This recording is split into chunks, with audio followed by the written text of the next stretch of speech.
কয়েক বছর পরে শাকিব খানের ছেলে একটা সিনেমা করবে, নাম হবে মায়ের অধিকার।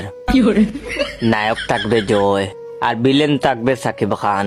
ডায়লগটা এমন হবে, ছেলে এসে বলবে, আজ থেকে 20 বছর আগে তুমি আমার মাকে স্ত্রী হিসেবে গ্রহণ করতে অস্বীকার করেছিলে, আমাকে বাবা ডাক থেকে বঞ্চিত করেছিলে, আমি তোমাকে ক্ষমা করব না খান। আজ তোমার একদিন আর আমার যে কয়দিন লাগে। মাফ করে দিন বড় ভাই। ওয়াইড সোম অপবিশ্বাস এসে বলবে, না বাবা একথা বললো না, সে শত হলেও তোর জন্মদাতা পিতা, আমার স্বামী, তার রক্ত তোর শরীরে, ক্ষমা কইরা দে বাবা। তখন শাকিব খান কান্না করে বলবে, আয় বাবা বুকে আয়, একবার আমাকে বাবা বলে না। ছেলে বলবে, বাবা। তারপরে একটা গান হবে, দর্শকের চোখে